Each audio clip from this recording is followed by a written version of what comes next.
Okay, magandang hapon, no? O umaga, o anong oras mo ito napapanood itong video na to. So, malapit na ang mahal na araw mga kasama. So, kailangan natin magnilay-nilay sa mga susunod na linggo, next week. Lunes Santo na, susunod na linggo. Marami tayong pwedeng puntahan sa pagsapit na mahal na araw nating mga Katoliko. Tulad ng pwede naman sa iba-ibang probinsya, katulad ng Quezon Province, sa Laguna, yung mga Station of the Cross dyan, yung mga bisita iglesia dyan, sa Simbahan Santa Cruz, marami pa. Sa Liliw, yung mga historical na simbahang Katoliko sa iba't ibang panig ng mundo. So, wala namang problema kung mag-nilay-nilay tayo at magbakasyon. Pero unahin muna natin yung, siyempre, yung pagsisimba. Kung ano man yan na hilingin natin, kung ano man ang makakabuti sa ating pamilya.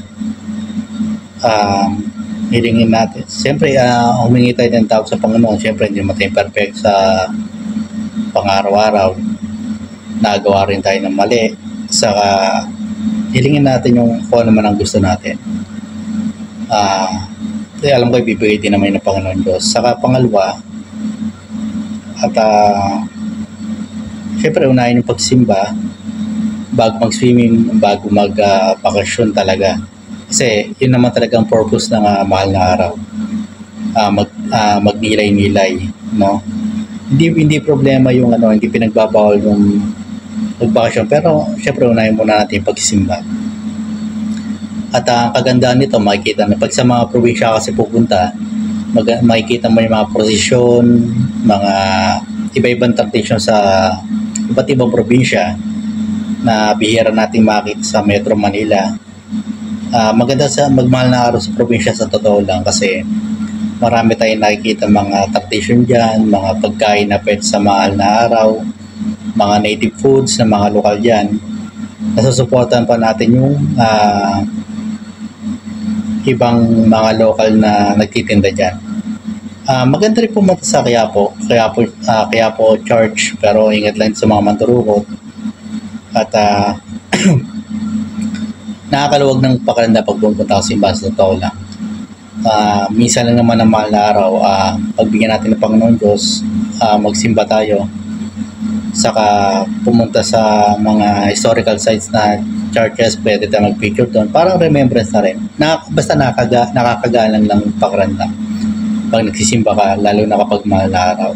Talagang para bang yung mga pagka-busy mo sa buhay ay na-stop o parang tumitigil ng panandalian. Nakakaramdam ka ng luwag sa dibdib, sa pakiramdam.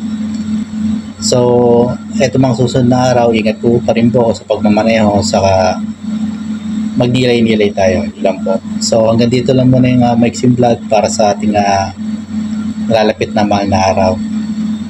Maganda puntahan talaga yung mga natatandang simbahan. Historical value po kasi yan.